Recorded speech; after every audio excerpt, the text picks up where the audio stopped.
Hello, this is Jack Horak. I'm the Director of Nonprofit Education and Consulting at TANGO, the Alliance for Nonprofit Growth and Opportunity, located in Farmington, Connecticut.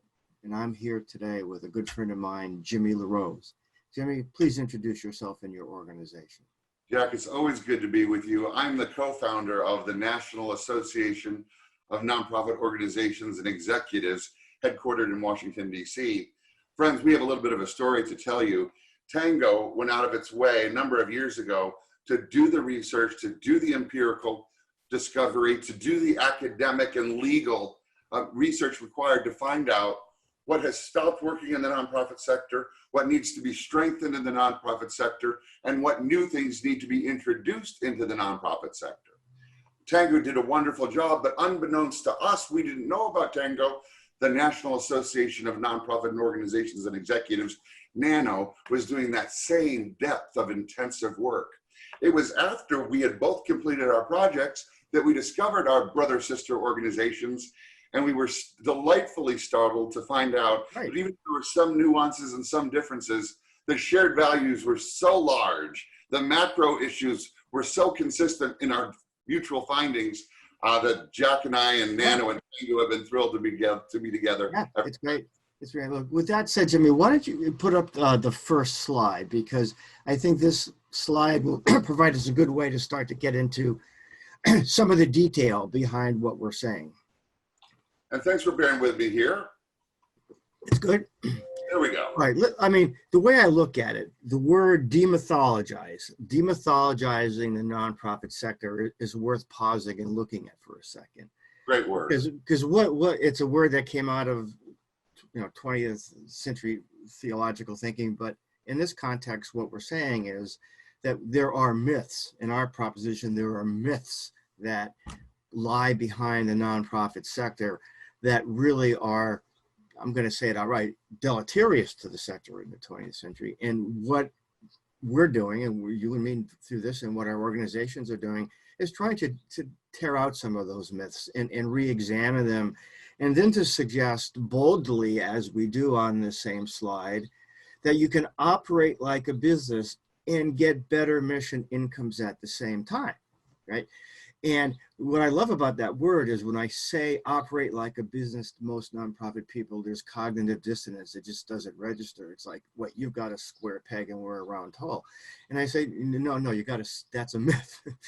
and you got to scratch below the myth, and you'll find out that you can operate like a business in all ways, except that you're not operating for profit.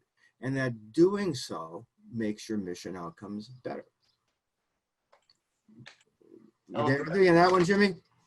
Yeah, and as the next slide says, we both independently came to this conclusion, and what I really mean, I was practicing law for 40 years, so I represented tons of nonprofits, and so the research I did was really more on the legal side of things, as I saw the way these entities operated, and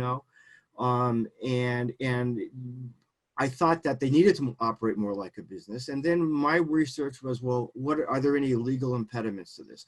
Are there problems so obvious with that will fail from the start?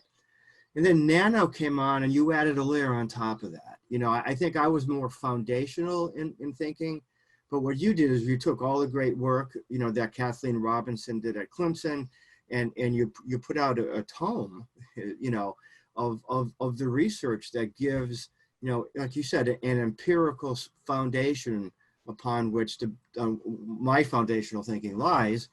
And what we want to do is we want to get this thinking out into the sector, right? By any way we can, because we're not well received all the time.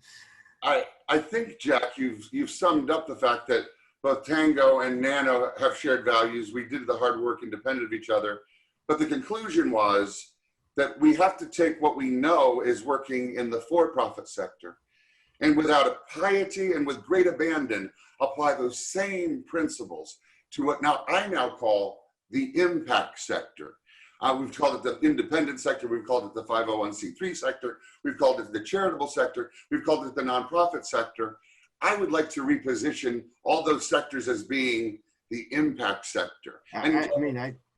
It works. I want to go to your first slide and comment on how it startled me. I'm going to go to that next slide. Okay. Oh yeah, so let me just introduce it. What we have in this set of slides is 4 or 5 slides that I prepared that we label propositions. And these are those legal fundamentals conclusions I reached about those fundamentals after a lot of research and time.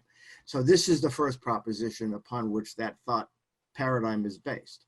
And go ahead, Jimmy.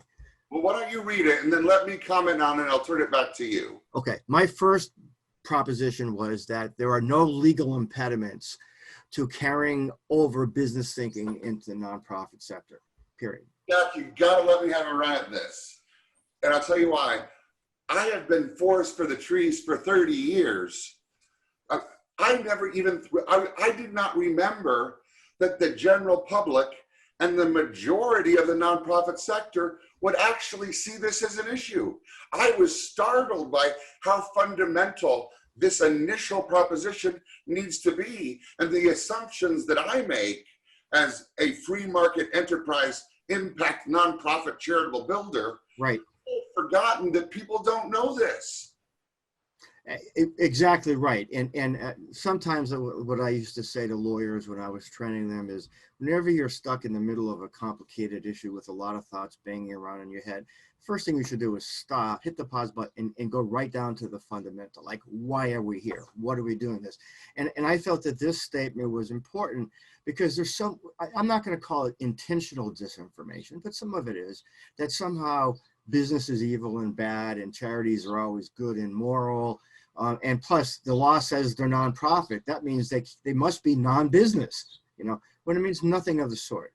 And this is, any lawyers out there want to talk about this, have them give me you can email me. But really, there's not a legal issue with the things we're going to say, which go to the demythologizing of the sector and advancing the proposition that running like a business is legal and good. Jack, though I could do a decent job, I think I would disappoint you if I explained to the audience the difference between a nonprofit and a for-profit. I think with your legal background, you should clarify that right now as it relates to the slide. Right, and I think that's the second slide, right? Where we say proposition number 2, right? The term nonprofit is an accident of history that has had an unfortunate effect on the evolution of the nonprofit culture. And nonprofits need to incorporate concepts of value and value exchanges into their economic analysis. I mean, look, I write about this in my textbook, but the word nonprofit arose early in the 20th century at the same time when business corporation law was evolving very, very quickly, and nonprofits stopped using the trust form of entity and started to use the corporate form for their operations. So you had a lot of this activity going on. And the word nonprofit came into use to distinguish corporations that don't operate for profit, that is charities, having nothing to do with business principles, from pure business corporations. And when you look behind the word nonprofit as it appears in the statutes, it goes to your purpose. You don't operate for the purpose of making a profit. You operate for another purpose, but that doesn't mean you can't have a lot of profit on your journey as you do so. It just means that if you do have profit, you have to put it back into the mission or use it to pay for something of equal value. And that's why, look, I don't want to get ahead of ourselves, but I know, Nano, we've talked about, nonprofit execs shouldn't be embarrassed about making a lot of money, because you know why? They're worth it. And that's the value part of this. You can't say, oh my God, we're paying $600,000 for this CEO when you're getting $700,000 in value back. It's okay. So I mean, there's a lot of thought tangled up in that slide, but that's kind of it in a nutshell. I'll just jump in here. Friends, a nonprofit or a for-profit fundamentally is a corporation. Correct. And the only difference between a for-profit and a nonprofit is the for-profit may have shareholders or an owner that actually receives the profit. With the nonprofit, the community is the shareholder that receives the revenues that come in. Exactly right. The community in which the hospital is located have what the law would call a beneficial but not legal interest in a beneficial title but not legal title. You know, they don't own the bricks and mortar, but they have a voice, they have standing, they are the beneficiaries of the healthcare that's coming out of the hospital. And you need to look at every nonprofit in your community that way. Every community owns the nonprofits in the community. I cannot emphasize the 99% similarities between a for-profit and a nonprofit. We will get to a point in this conversation about governance, a little bit of governance difference, Right. But if we fundamentally understand that except for the monies in a for-profit going to a shareholder or to an owner, and the monies in a nonprofit going into the community, Correct. Everything beneath that gets to operate like any other corporation. Exactly, without a doubt. And to build on that, why don't we take a look at the next proposition? There we go.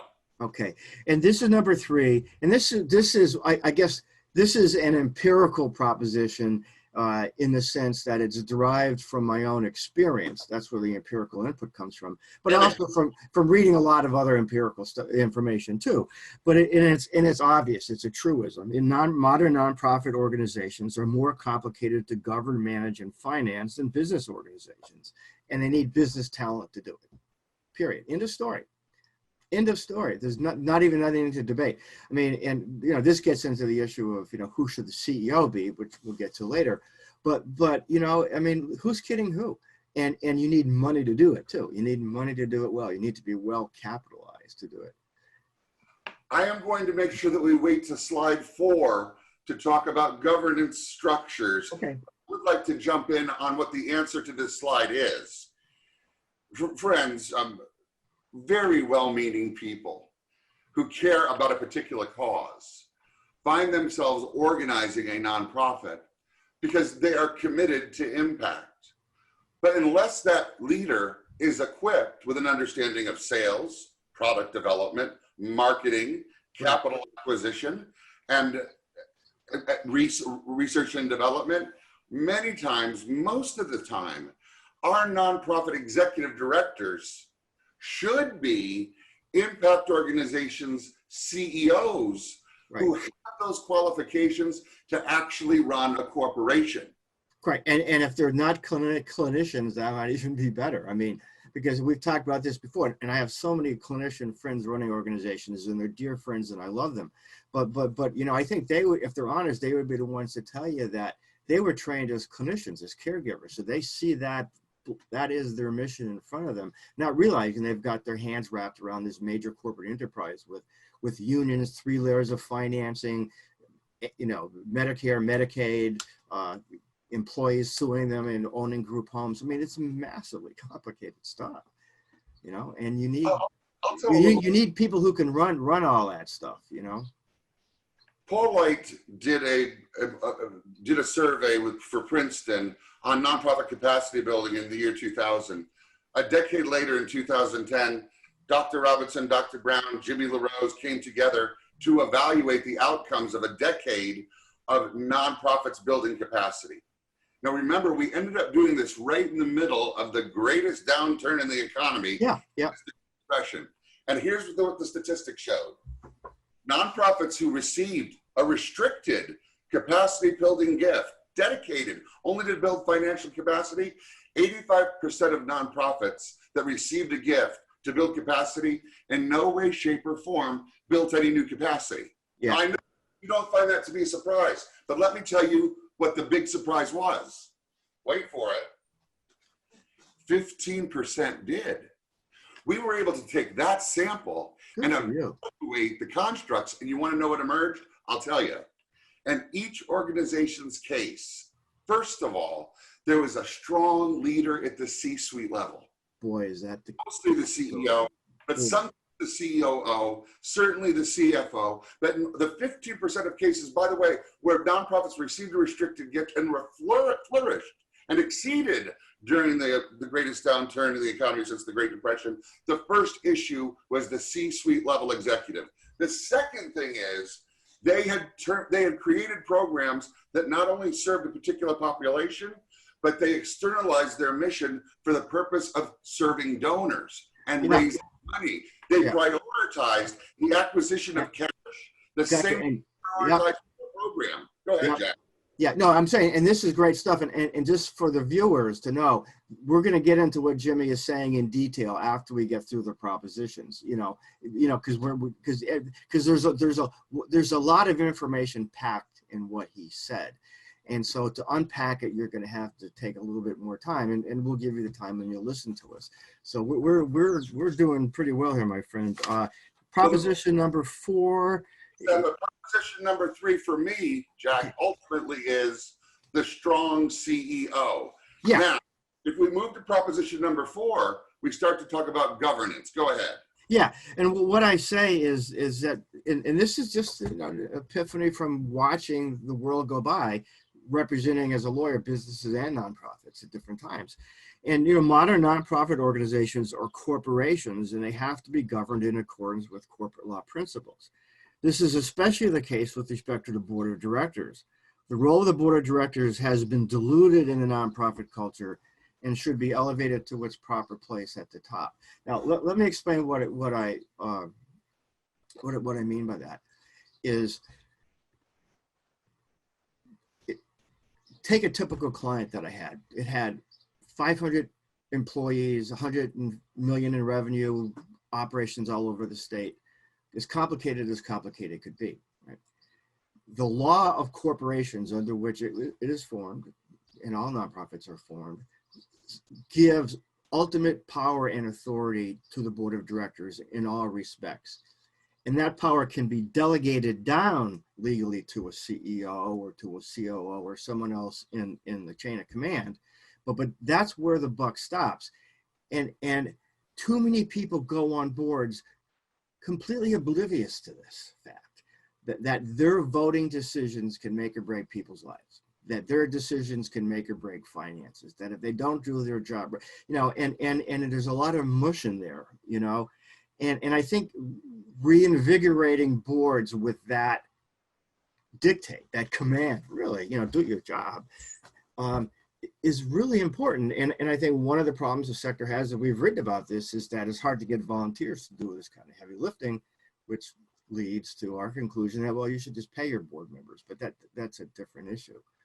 But that's really what I'm getting at here, Jimmy. I'm not going to contest at all the strong CEO model, because boy, do I mean that. And the CEO will be delegated a lot of power and authority by the board, but you need one who can really take that power and authority and go out and just make things happen, Jack, I love the way you described some previous structures. At NANO, our conclusion was the strong CEO certainly needs to be empowered, but the fact that they are annually evaluated by a competent board of directors, and I'll get that in a minute, the fact that they're evaluated in 2 areas, finance and impact. A separate audit by an outside firm, not the board, not internally, a separate audit does a financial audit. Yeah. A separate firm also does a program audit. And at the beginning of each year, the strong CEO shares his or her vision for the organization. It's not about the board's vision, friends. Yeah. And the newsletter I just did for Inside Charity talks about our recommendation that there be an employment contract for the CEOs. And this is the reason, Jimmy, what you're saying is exactly the reason I say that. Put all this in writing. First meeting of the year, have the discipline, the strong CEO to say, all right, guys, before we start the years off, we're going to do X, Y, and Z. But you just said, we're going to understand how we're going to do an audit of finances through our CPA. We're going to bring a program auditor who will look at how well our social work is being done.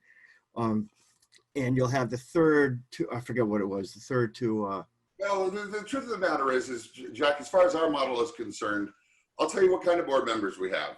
Okay. We have a very small, agile board. Working group theory says any working group that's more than 5 to 7 people is no longer a group that works. Yeah, I agree. Yeah. I'll go with what our board does, because here's what's great. We do have to follow the law, the corporate structures you just mentioned, but I just want to try to give the opportunity for our viewers to understand this really works. So you have a business expert on the board. Yeah. program expert on the board, you have a financial expert on the board, you have a legal expert on the board, and you have a nonprofit expert on the board. There's 5 board members. Maybe if you have 200 employees, you have a personnel expert on the board. But let's just say you have those 5 board members. Fundamentally, they agree to the CEO's vision, and at the end of the year, they evaluate the finances and the impact. Correct. 2 separate audits. Yeah. Now, they also comply, the board complies with all of the IRS requirements. Now, with that being said, Jack, that's why I'm asking to stop turning a board of directors into a special events committee, turning a board of directors into a fundraising committee, turning a board of directors into a public relations committee. If they could just do or be responsible for these governance functions, they would have the bandwidth. It would be lighter affliction, if you will, but it would be very achievable. Look, let me tell you, again, I couldn't agree with you more. And let me, to put it in kind of case of some vernacular encounters, you know, 5 or 6 is all you really need on the board with the skill sets you just said, the diversity of skill sets you just said, you know. I've never been at a board meeting that couldn't have been completed in a third of the time it took for the meeting to happen. And when the board meetings are in the afternoon after work, man, people want to get home, you know.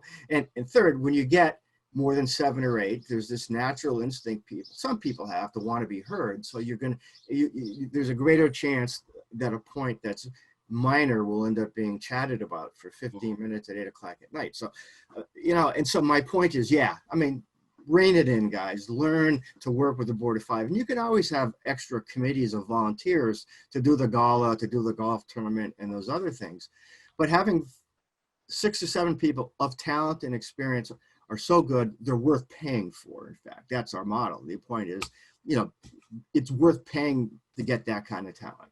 Jack, I just want to go there for only a few seconds. Yeah.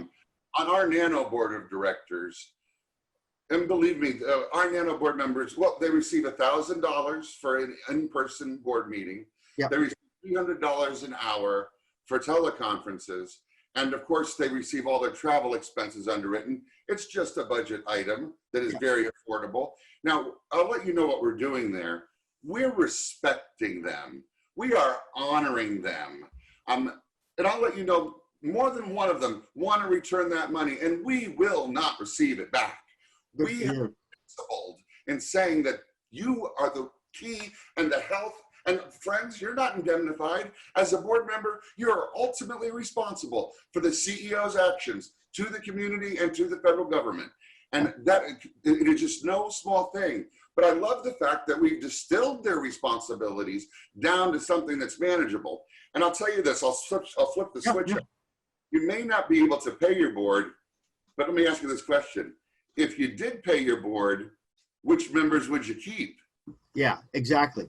And sometimes when I mention this to people, they think, well, we've got this board of 30 people now, and they're all going to get paid now. No, they're all gone. and you might pick 1 or 2 of them to be on the paid board, you know. And let me just emphasize, you know, it's not unlawful to pay board members, period. The only IRS requirement is that you not pay in excess of what the value of the services you're getting back are. And that's a fiduciary duty on your part anyway, right? So, I mean, candidly, I could see an organization with a $100 million budget organization with a board of directors of 7, pay them all $10,000 a year. And you know what you get? They're responsible for overseeing $700 million worth of community impact. Yeah, it's disrespectful to say, oh, please, because we're doing God's work, please give us this level of work in this complicated environment. I mean, I think it is disrespectful. And you know what? Giving money back, let them give it to another charity if they want to. You know, give it away to some other 501c3, but let us build a relationship with you that's respectful. And you'll feel compelled, if you're getting paid money, I'll tell you, to actually read the minutes of the meeting, to read the financial statements, to read the bylaws, to meet with the CEO and the CFO. You'll take the time to do the work, And if you don't do the work, you'll be fired from the board. But that's the nature of the relationship. You're a paid fiduciary. Look, I think in the right cases, it would just over time create real positive impact within an entity. I'll just tell you this as we go to the next slide. We have 100% board attendance for every meeting. You bet. Yep. And I think that was the end of my problem. Now we're going to get more into what I'll call the nano layer of thought that's built upon the propositions, or that falls neatly in place upon the propositions we just went through. And these new guidelines for nonprofits, I will tell you, there's a lot of good, excellent writing behind this. Kathleen Robinson from Clemson, I've read it actually. I did a review of it. It's there. And Jimmy and his team have built upon that system the things that they incorporate in these guidelines. Fair enough? Yeah, let me jump in a little. Do you have laying around your desk there a copy of the TANGO method within reading? Yeah. Yeah, just grab a copy of the TANGO method and show it to the camera. Actually, I should do that. That's right. On our end of things at TANGO, I wrote a book, and we have a set of PowerPoint lectures that support the book. And I'm in the process of actually doing videos for each of the 14 chapters in the book.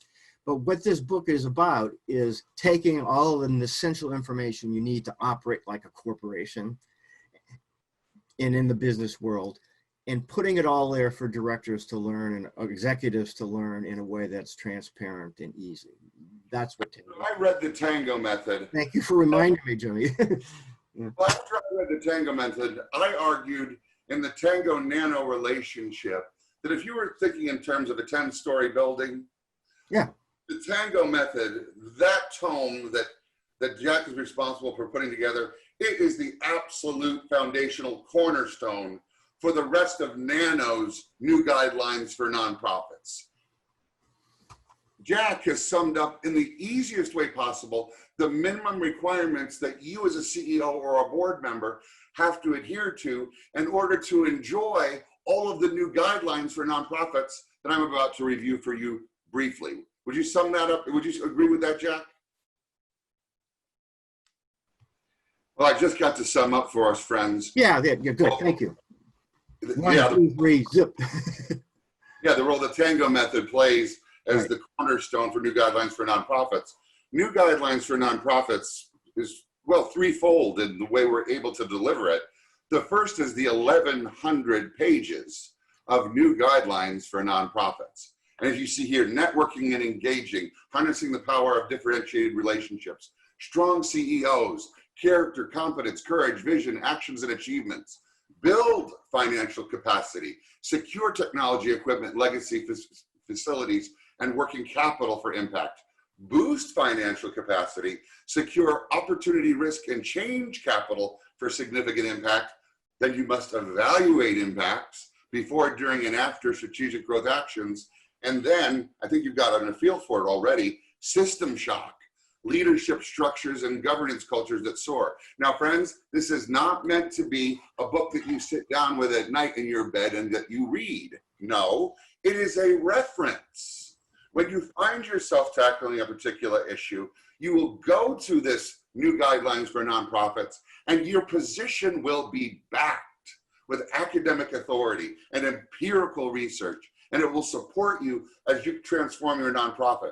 We are not asking you to go and blow up your board of directors. We're not asking you to go and change everything all at once. You have to be wise. You will choose one area that you think is the right starting place, and you'll continue to grow it over a matter of months and years in order to accomplish this. So there's new guidelines for nonprofits, but let me tell you what else there is. There is also NANOE Credentialing. And new guidelines for nonprofits, you can receive your certified nonprofit executive credential at NANOE. You can receive your certified development executive credential, which is fundraising, or you can receive your certified nonprofit consultant credential. So not only do you have new guidelines, but the credentialing is multiple choice. And I'll let you know that at our age, we're not about trying to see whether or not you can pass the test. these examinations, these exams are multiple choice, and they are meant to drive you into the resources so that you learn them. Matter of fact, every time there's a multiple choice question, we let you know where in the new guidelines that particular question is addressed. Yeah, and let me do a sales pitch for this. I mean, we're not afraid to offend people with our demythologizing of the sector. One part of the sector that really needs to be demythologized is the consulting sector, nonprofits. I mean, it's all the same stuff over and over again, you know, sometimes mediocre in the delivery. I mean, it's, you know, it's just stale repetition of the same stuff, the same verbiage all the time. What I like about Nano, and I read those 1,100 pages, is that those aren't just empty words. It's just to make you understand that.